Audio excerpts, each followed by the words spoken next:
What's going on, everybody? Welcome back to the basement. It's been a while since I've done a video, but I wanted to update you on what I've been doing lately, what's going on, what's new. So doing this video on a Friday night. Tomorrow I have an early morning shoot for my city, doing a 5K race in a park that I actually grew up, in Lincoln Park in Jersey City. So I grew up there. I grew up on Duncan Avenue, which is literally right there.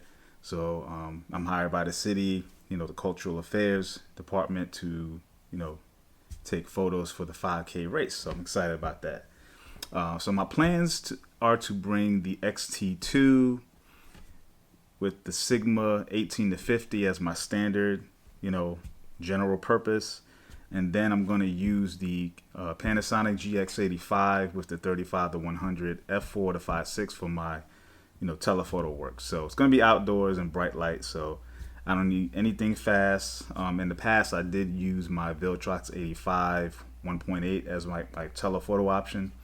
But I found that the smaller body and smaller lens with the Panasonic served me well for one of those other events I did. So I said, you know what, I'm going to use the 7200, give me a little bit of extra. I don't really need, the light, so the f4 to 5.6 will be fine, and I'm probably going to hang the standard zoom at probably f4 5.6 anyway, so we'll all be, all my lenses will be in line, even though they're different formats from, APS-C to micro four thirds.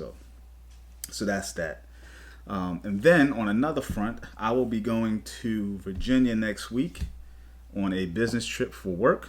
But while I'm there, I'm obviously going to be bringing some cameras. And so that brings me to a new update. So, I'm a guy who kind of likes to experiment with stuff. Fuji is my core when I do pro work, even some personal work, travel. Fuji is my go-to. I'm not leaving Fuji. But I like to always kind of experiment with things, try new systems, try new cameras, new formats, things like that. And so, what people like me is that I like to play around with the small cameras, the pocket cameras. I'm a pocket camera kind of guy. I like to have a camera on me at all times. So I made a few purchases. So not just one, actually. I made a few. But the others are not here, but one of them is. And that camera is the Samsung EX2F, an oldie but goodie. It's a camera from a few years back, and I really like it. So far, I've had it for about a week. So I have gone out and shot with it. I probably shot about, I want to say, a couple of hundred shots already. So I really just kind of went, shot indoors, went outside and took some shots, did my neighborhood walked around the neighborhood, so I really did kind of put it through its paces, and I like it. I like it a lot. So I'm going to talk about what I do like about it. So before I get into that, I want to compare it to an older camera that was very similar. I had a Panasonic LX7. I did do a review and video about that, so go check that out if you want to see it. And it's a very similar camera, even down to this front cover that came with it. This screws off, actually, so you could screw that off if you wanted to, and take that off. But I kind of like it. It does add a little bit more bulk, but I do like it because it protects the lens, kind of gives you that coverage that you need. But very similar camera. This is a 1.7 inch sensor.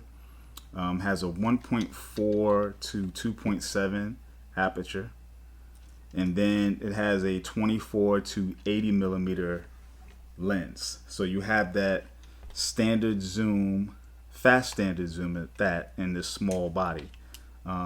It's about the size of, say, a Ricoh GR, a Fuji X70, Fuji XF10. I've had, all those cameras, very similar in size. Even the grip kind of gives you reminiscent of a, Ricoh or XF10.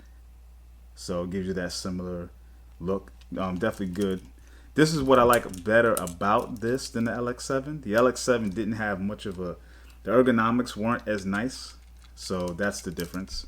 Another difference is that this has a flip screen, which I thought was super unique. Look at that. It's got the flippy screen.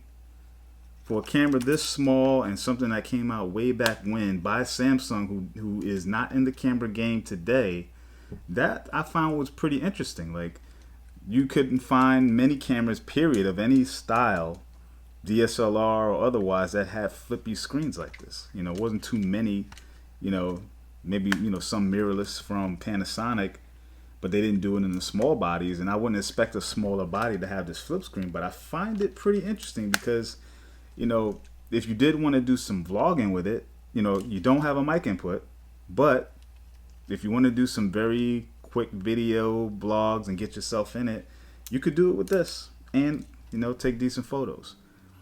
So this shoots full HD, by the way. So you got 1080p 30, which is good with me. I shoot everything in HD. I don't do 4K, even though this XS10 that I'm shooting with does some 4K. I don't need it. And it has, what else? Wi-Fi. It does have Wi-Fi, but because it's a defunct Wi-Fi, you really can't use it. That doesn't bother me. I have SD card readers I can plug in my phone and, you know, go and snag the photos. So no big deal. The biggest highlight is that, you know, it has that fast aperture. And also the difference between this and the LX7, same sensor size, but this is a backside illuminated CMOS sensor versus the regular CMOS in the LX7. And you're probably like, what does that even mean? So what it means is it pushes the light. I did my research on it. I'm not a scientist, so keep that in mind. But what it does, it gives it better low light capabilities because the light gathering is pushed higher in the chain of command. You know, so like when you have a sensor, they layer things. So what it does is in the past, they used to have had the lights. You'll look it up, okay? It's better. I know because I took photos with both, okay? It's better. The BSI, when you see BSI CMOS, that's a good thing. That means it's doing better low light stuff in the sensor. So moving on. So overall, I like this camera. I think it's really nice. It has full manual controls. So you got full manual on this. No issue. You've got 2 control dials. That's a one up on this over the LX7. This has the EX2F has 2 control dials. One in the front, which also has a push-in feature. So you can push that in to control exposure compensation in your semi-automatic modes of aperture priority and shutter priority. And then you also got this back dial, which I don't really love. I hate these little scroll wheelie things. So you have 2 controls, and then you have this cool, I'm gonna turn it on actually, let's turn it on. And so in the menu, you have a function button right there. I'm gonna hold it up, function button. And when you press it, you get the options to change, kind of like the Q menu, you know, the quick menu, Q menu, that kind of thing, where you pop it up and you're able to control certain things, you know, like on the fly. So you want to change your ISO, you could do that. I think I'm on it now. Nope, I'm not. But yeah, you want to change your ISO. You got auto ISO. You can change that. Now you only have auto ISO in semi-automatic modes. When you're in manual, there's no auto ISO. So that's a bummer. But you know, it is an old camera. So back then, auto ISO and manual wasn't something that camera manufacturers were doing. So you got to deal with that. Another good thing is the screen is, I think it's only 460K dots, which might not seem like a lot when we have like 1 million dots now, like 1,000,002 dots on a lot of cameras. But when I compare it to the XS10, I'm looking at it right now because the screen's right there, and I look at this screen, I don't see a difference. And it's half the resolution, right? But here's the thing. We all know Samsung does good screens. They do great screens. I have a Samsung Galaxy Note 10. My wife has a Galaxy S23 Ultra. We've always had Galaxy phones. This screen is fantastic. Like indoors especially. I mean, it's rich. The color, you can see things pretty well. Especially for a camera this old. It's not the best in the world, but it's by far better than anything that came out at the time, including, say, an LX7, which I did have. You know, completely knocks it out the park in terms of looking good. Now, outside, that's a little bit of a different story, but I think every camera suffers from not looking so good outside, and I think that's where this resolution will let you down, anything from that time period. So you kind of got to trust the camera a little bit, like frame your shots, do the best you can, use your hand and the light, you know, kind of look at it, but, you know, you don't have a viewfinder, so, you know, you got to do your best. So my plan is I want to take this camera with me to Virginia. I'll be in the DC area, so I'll be shooting, you know, in the metro area of DC, Virginia, and then I think I want to exclusively shoot this for that trip in black and white.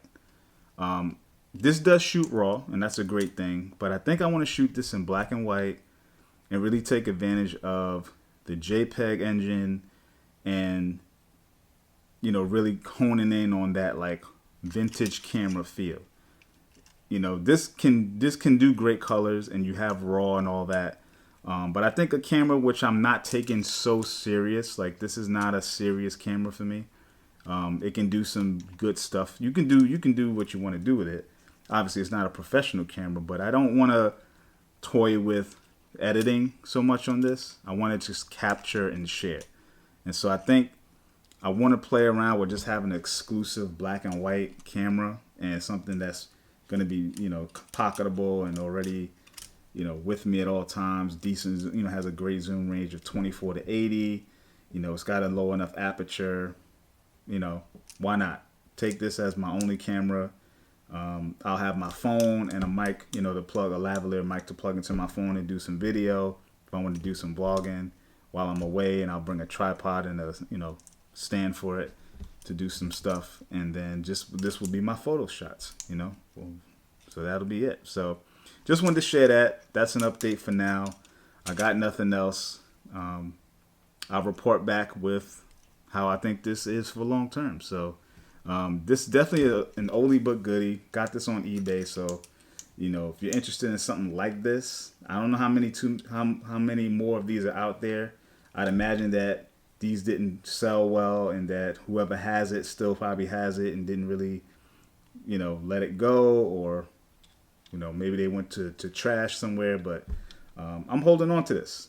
I think I can do some great things with this, you know, from, you know, video thumbnails to, you know, just family stuff out and about, you know, social media things. So excited about it. All right. So that's all I got. I'm going to leave it there. Be well. Talk to you again. Peace.